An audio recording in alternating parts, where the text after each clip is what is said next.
हम average energy को find out करने जा रहे हैं। तो इससे पहले हम एवरेज एनर्जी को कैलकुलेट करें। हमने एक फार्मूला फाइंड आउट किया था फॉर रिकॉर्ड कर रही थी, वो रिकॉर्ड ही नहीं हुआ। तो ये P इक्वल्स एच कट 3 रो पाई स्क्वेयर 1/3 ये हमने फाइंड आउट किया था। और इसमें फिर अगर हम इसमें से रो को सेपरेट करना चाहें, रो की जगह हम n/v पुट करेंगे, फिर n is the number of nucleons. So ये p क्यूब बन जाएगा, एच कट क्यूब। ये हम जनरल मोमेंटम को ले रहे हैं जो कि पार्टिकल्स के लिए है, तो इसका क्यूब रूट कैंसिल हो जाएगा। तो ये p cube by H cut cube 3 रो भी इधर 3 पाई स्क्वेयर भी डिवाइड हो जाएगा इधर। दिस इज़ इक्वल्स टू रो की जगह n/v पुट कर देते हैं और n की वैल्यू निकालनी है, तो ये भी इधर चला जाएगा। तो ये हमारे पास p cube v divided by 3 pi square h cut cube जो है, ये हमारे पास एक्सप्रेशन बन चुकी है। और जिसमें n और p जो है वेरी कर रहे होते हैं, ठीक है। अगर यहाँ पे हम 2 न्यूट्रॉन्स देख रहे हैं तो इनका मोमेंटम डिफरेंट है, इनका डिफरेंट होगा, इनका डिफरेंट होगा। तो जिसका हम देख रहे होंगे मोमेंटम वेरी करेगा न्यूक्लियॉन टू न्यूक्लियॉन।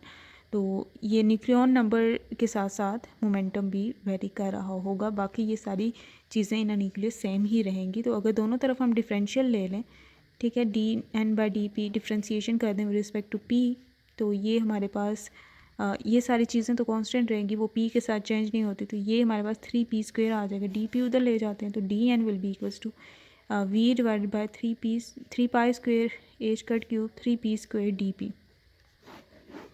ठीक हो गया। ये हमने एक फार्मूला यहाँ पे जनरेट कर लिया है। अब हम एवरेज एनर्जी को फाइंड आउट करते हैं। तो एवरेज एनर्जी के लिए हमारे पास जो कैलकुलेशन होगी वो ऐसी होगी कि हम यहाँ पे एनर्जी का एक्सप्रेशन लेंगे, ठीक है, और इसे इंटीग्रेट कर देंगे with respect to dn from 0 to, यहाँ पे हमें अपर लिमिट से मोमेंटम की पता है ना, तो हम यहाँ पे ये करते हैं कि dp से डिवाइड भी कर देते हैं, dp से मल्टीप्लाई भी कर देते हैं। ओके, सो यहाँ पे हमारे पास फिर पी एफ की लिमिट, हमें फर्मी मोमेंटम अपर लिमिट पता है ना, तो हमने वो यहाँ पे अप्लाई कर दी। ये dn/dp अगर मैं dp को इधर ही रहने दूँ तो ये हमें इसकी वैल्यू पता है, ये है, ठीक है, यहाँ पे पुट कर सकते हैं। डिवाइडेड बाय ये होता है कि 0 टू pfi dn की रिस्पेक्ट से होता है। तो क्योंकि हमें dn/dp की वैल्यू पता है तो dp डिवाइड भी कर देते हैं, मल्टीप्लाई भी कर देते हैं। तो यहाँ पे ये सिचुएशन हमने कर दी। ये फार्मूला ओरिजिनली ऐसे था, हमने लिखना था कि यहाँ पे n की कोई अपर लिमिट है, ठीक है, total number of nucleon 0 nucleon से ये यहाँ पे ये पॉइंट जहाँ पे कोई न्यूक्लियॉन नहीं है, ठीक है, वहाँ से लेकर हम जैसे जैसे ऊपर चले जाते हैं, यहाँ पे आप 4 न्यूक्लियॉन्स आ रहे हैं ना इसके अंदर, यहाँ पे 6 न्यूक्लियॉन इसके अंदर, फिर ये करते करते highest number of nucleon is n, ठीक है। तो ये 0 टू n, और इसी तरह मोमेंटम यहाँ से 0 लिमिट से लेते हुए pf तक जा रहा है। तो इसी तरह एनर्जीज भी। तो यहाँ पे फिर ये हम E को इंटीग्रेट करेंगे, एवरेज लेंगे विद रिस्पेक्ट टू dn, और यहाँ पे डिवाइड भी करते होते हैं dn की रिस्पेक्ट से, ऐसे एवरेज को कैलकुलेट करेंगे। जिसकी रिस्पेक्ट से कर रहे हैं ना, जिसके वेरिएशन के साथ उसके इंटीग्रल ले लेते होते हैं E का, E के साथ जिसकी एवरेज निकालनी है, और डिवाइडेड बाय E को हटा के ये उसकी सादा इंटीग्रेशन। तो ये 0 टू pf E की वैल्यू यहाँ पे पुट करते हैं, जो ये थी v 3 pi square h cut cube, तो ये 3p स्क्वेयर है। और ये हमने इस dn/dp की ये वैल्यू हमने पुट की है, ये वाली। E की वैल्यू क्या थी? E की वैल्यू इन जनरल क्या है? p square by 2m, p की फॉर्म में पुट करना है, तो यहाँ पे p स्क्वेयर बाय 2m उसको पुट कर देते हैं, ठीक है, और dp एज इट इज़।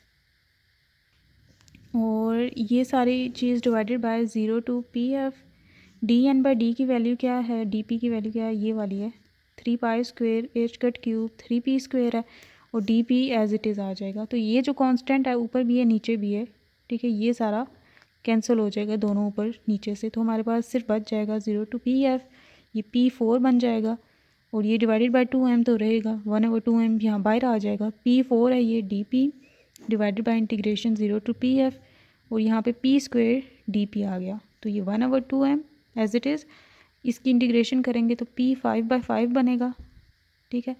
और ये 0 to PF तक डिवाइडेड बाय ये आ जाएगा P³/3 0 to PF तक, ठीक है। तो ये अब ये 1/2m, ये 5 इसके साथ नीचे डिवाइड हो जाएगा, जिससे 0 to 5 10 हो जाएगा, 10m। ऊपर PF का 5 पावर आ जाएगा -0 जो कि एज इट इज़ रहेगा, और ये 3 जो सबसे नीचे था ये ऊपर छलांग मारेगा और ये PF³ आ जाएगा। तो ये क्यूब है और इसकी 2 पावर ऊपर बच जाएगी। तो यहाँ पे हमारे पास आ जाएगा ये 3/10 PF²/2m।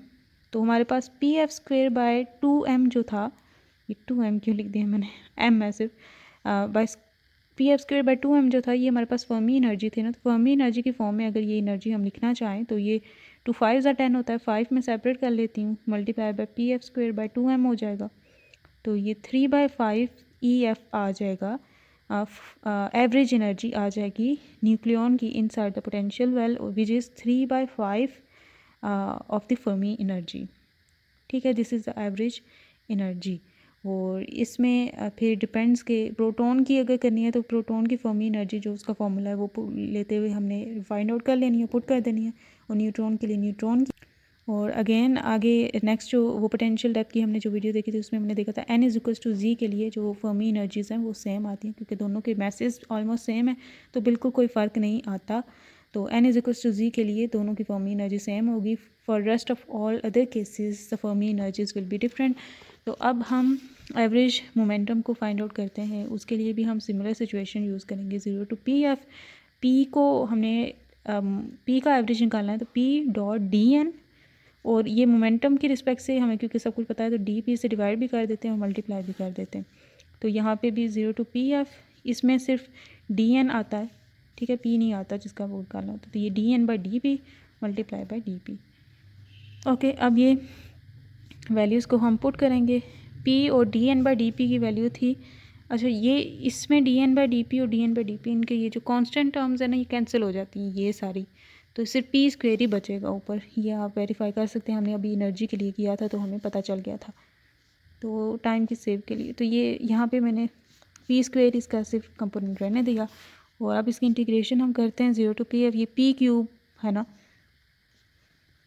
और नीचे आता है P²/dp। तो इनकी इंटीग्रेशन करें तो ये P4/4 बनेगा, और यहाँ पे ये P3/3 बनेगा, और ये 0 to PF तक हम ये लेंगे तो इनकी जगह सिंपली PF ही आ जाएगा। तो ये 1/4 बनता है, ये 3 ऊपर जंप करेगा तो ये 3/4 multiply by PF4 divide by PF³, ये फिर एक ही PF बच जाएगा।